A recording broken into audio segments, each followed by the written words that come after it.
Hi ನಮಸ್ಕಾರ friends, R B Kitchen Kannada ಚಾನಲ್ಗೆ ನಿಮಗೆಲ್ಲರಿಗೂ ಸ್ವಾಗತ. ಇವತ್ತು ನಾನು ತುಂಬಾ ರುಚಿಯಾದಂಥ ಈರುಳ್ಳಿ ಸಂಡಿಗೆಯನ್ನು ಮಾಡ್ತಾಯಿದ್ದೀನಿ. ಅಂಗಡಿಗಳಲ್ಲಿ ಸಿಗುವಂಥ ಈರುಳ್ಳಿ ಸಂಡಿಗೆ ನೀವು ಮನೆಯಲ್ಲಿ ಕೂಡ ಈಸಿಯಾಗಿ ಮಾಡ್ಕೋಬೋದು. ಇಲ್ಲಿ ನಾನು 2 ಗ್ಲಾಸ್ ಅಕ್ಕಿಯ ಅನ್ನವನ್ನು ಮಾಡಿಟ್ಕೊಂಡಿದ್ದೀನಿ. ಅನ್ನ ಮಾತ್ರ ಚೆನ್ನಾಗಿ ಬೆಂದಿರಬೇಕು. ಹಾಗೆಯೇ ನಾನಿಲ್ಲಿ 3 ಈರುಳ್ಳಿಯನ್ನು ಕಟ್ ಮಾಡಿ ಇಟ್ಕೊಂಡಿದ್ದೀನಿ. ಈ ಥರ ಚಿಕ್ಕ ಚಿಕ್ಕದಾಗಿ ಕಟ್ ಮಾಡಿ ಇಟ್ಕೊಳ್ಳಿ. ಹಾಗೆಯೇ ಈ ಅನ್ನಕ್ಕೆ ನಾನು ಈರುಳ್ಳಿಯನ್ನು ಮಿಕ್ಸ್ ಮಾಡ್ಕೊತಾ ಇದ್ದೀನಿ. ಹಾಗೆಯೇ ನಾನಿಲ್ಲಿ 1 ಸ್ಪೂನಷ್ಟು ಕಾಶ್ಮೀರಿ ಚಿಲ್ಲಿ ಪೌಡ್ರನ್ನು ಆ್ಯಡ್ ಮಾಡ್ತಾಯಿದ್ದೀನಿ. ಇದು ಕಲರ್ಗೋಸ್ಕರ. ಹಾಗೆಯೇ ನಾನಿಲ್ಲಿ 1-2 ಸ್ಪೂನಷ್ಟು ನಾನು ಮೆಣಸಿನ ಪುಡಿಯನ್ನು ಆ್ಯಡ್ ಮಾಡ್ತಾಯಿದ್ದೀನಿ. ಇದು ಖಾರ ಇರುವಂಥದ್ದು. ಇದು ನಿಮಗೆ ಬೇಕಾದೇ ಹಾಕ್ಕೊಳ್ಳಿ.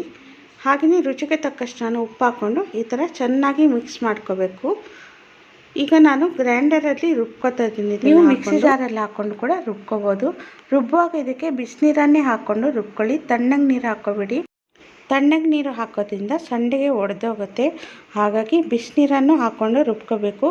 ಮಧ್ಯ ಮಧ್ಯ ಬಿಸಿನೀರನ್ನು ಹಾಕ್ಕೊಂಡು ರುಬ್ಕೊಳ್ಳಿ. ತುಂಬ ತೆಳ್ಳಗಿರಬಾರ್ದು. ಇಡ್ಲಿ ಹಿಟ್ಟು ರುಬ್ಬೋದಕ್ಕಿಂತ ಅದಕ್ಕಿಂತ ಸ್ವಲ್ಪ ಗಟ್ಟಿಯಾಗಿರಲಿ, ನೈಸಾಗಿ ಇರಬೇಕು.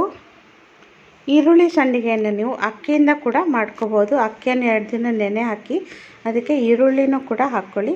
ನೈಸಾಗಿ ರುಬ್ಕೊಂಡು ಬಿಸಿನೀರು ಹಾಕ್ಕೊಂಡು ಚೆನ್ನಾಗಿ ಕುದಿಸಿ ನೀವು ಅಕ್ಕಿಯಿಂದ ಕೂಡ ಈರುಳ್ಳಿ ಸಂಡಿಗೆಯನ್ನು ಮಾಡ್ಕೋಬೋದು. ನೋಡಿ, ಈಗ ನಾನು ರುಬ್ಕೊಂಡು ಇಟ್ಕೊಂಡಿದ್ದೀನಿ. ಇದನ್ನು ಈ ಥರ ಗಟ್ಟಿಯಾಗಿ ರುಬ್ಕೊಳ್ಳಿ. ನೀವು ಬೇಕಾದ್ರೆ ಇದಕ್ಕೆ ಜೀರಿಗೆ ಇಲ್ಲಾಂದರೆ ಎಳ್ಳು ಕೂಡ ಹಾಕ್ಕೋಬೋದು. ನಾನಿಲ್ಲಿ ಏನೂ ಹಾಕ್ತಾಯಿಲ್ಲ. ಹಾಗೆಯೇ ನಾನಿಲ್ಲಿ ಬಾಲ್ಕನಿ ಮೇಲೆ ಪ್ಲಾಸ್ಟಿಕನ್ನು ಹಾಕ್ಕೊಂಡಿದ್ದೀನಿ. ಇದರ ಮೇಲೆ ನಾನು ಸಂಡಿಗೆ ಮಾಡಿ ಹಾಕ್ಕೊತಾಯಿದ್ದೀನಿ. ಅದು ಒಂದೊಂದು ಸತಿ ಹೇಳಲ್ಲ. ಈ ಥರ ಹಾಕ್ಕೊಳ್ಳಿ. ಹಾಕ್ಬಿಟ್ಟು 3 ದಿನ ಚೆನ್ನಾಗಿ ಒಣಗಿಸ್ಬೇಕು ಇದನ್ನು.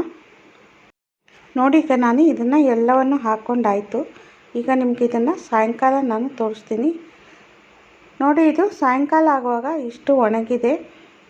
ಈಗ ನಾನು ಇದನ್ನು ಉಲ್ಟಾ ಮಾಡ್ತಾಯಿದ್ದೀನಿ. ಇದು ಚೆನ್ನಾಗಿ ಒಣಗಿದ ಮೇಲೆ ತೆಗೆದು ಇದು ಒಂದೊಂದು ಸತಿ ಹೇಳಲ್ಲ. ಅದಕ್ಕಾಗಿ ನಾನೀಗ ಸಾಯಂಕಾಲ ಇದನ್ನು ಉಲ್ಟಾ ಮಾಡಿ ಇಡ್ತಾಯಿದ್ದೀನಿ. ಈಗ ಇದನ್ನು ಚೆನ್ನಾಗಿ 2 ದಿನ ಚೆನ್ನಾಗಿ ಒಣಗಿಸಬೇಕು. ನೋಡಿ, ನಾನು ನೆಕ್ಸ್ಟ್ ದಿನ ಪುನಃ ಇದನ್ನು ಒಣಗಕ್ಕೆ ಇಟ್ಟಿದ್ದೆ. ಇದು ಚೆನ್ನಾಗಿ ಒಣಗಿದೆ. 1-2 ದಿನ ಆದರೆ ಇದು ಚೆನ್ನಾಗಿ ಬಿಸಿಲಿಗೆ ಒಣಗಬೇಕು. ನೋಡಿ, ಈಗ ಸಂಡಿಗೆ ರೆಡಿಯಾಗಿದೆ. ಗರಿ ಗರಿಯಾಗಿ ಚೆನ್ನಾಗಿ ಒಣಗಿದೆ ಕೂಡ. ಈಗ ಇದನ್ನು ನಾನು ಒಂದು ತಟ್ಟೆಗೆ ಹಾಕ್ಕೊಂಡು ಇಟ್ಕೊಂಡಿದ್ದೀನಿ. ತುಂಬಾ ಚೆನ್ನಾಗಿ ಬಂದಿದೆ ಈರುಳ್ಳಿ ಸಂಡಿಗೆ. ಈಗ ನಿಮಗೆ ಇದನ್ನು ಕಾಯಿಸಿ ತೋರಿಸ್ತೀನಿ ನಾನು. ನೋಡಿ, ಇಲ್ಲಿ ನಾನು ಗ್ಯಾಸ್ ಮೇಲೆ ಒಂದು ಪ್ಯಾನಲ್ಲಿ ಎಣ್ಣೆಯನ್ನು ಬಿಸಿ ಇಟ್ಕೊಂಡಿದ್ದೀನಿ. ಎಣ್ಣೆ ಚೆನ್ನಾಗಿ ಬಿಸಿ ಆಗಬೇಕು. ಈಗ ನಾನು ಇದಕ್ಕೆ ಈರುಳ್ಳಿ ಸಂಡಿಗೆನ ಹಾಕ್ಕೊಂಡು ಕಾಯಿಸಿ ತೋರಿಸ್ತೀನಿ ನಿಮಗೆ.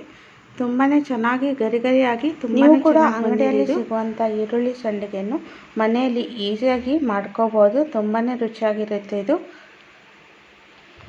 ಹಾಗೆಯೇ ತುಂಬ ಈಸಿ ಕೂಡ ಇದು ಮಾಡೋದು. ನೋಡಿ ಫ್ರೆಂಡ್ಸ್, ಗರಿ ಗರಿಯಾದ ಈರುಳ್ಳಿ ಸಂಡಿಗೆ ರೆಡಿಯಾಗಿದೆ. ನೀವು ಕೂಡ ಮನೆಯಲ್ಲಿ ಟ್ರೈ ಮಾಡಿ ಹೇಗೆ ಬಂತು ಅಂತ ಕಮೆಂಟ್ಸ್ ಮೂಲಕ ತಿಳಿಸಿ. ಹಾಗೆಯೇ ಈ ವಿಡಿಯೋ ನಿಮಗೆ ಇಷ್ಟ ಆದಲ್ಲಿ ಲೈಕ್ ಮಾಡಿ, ಶೇರ್ ಮಾಡಿ, ಕಮೆಂಟ್ಸ್ ಮಾಡಿ, ಹಾಗೆಯೇ ಸಪೋರ್ಟ್ ಮಾಡಿ, ಹಾಗೆಯೇ ಸಬ್ಸ್ಕ್ರೈಬ್ ಮಾಡೋದನ್ನು ಮರಿಬೇಡಿ. ಇನ್ನೊಂದು ಹೊಸ ವಿಡಿಯೋದೊಂದಿಗೆ ಸಿಗ್ತೀನಿ. Take care. ಬಾಯ್ ಬಾಯ್.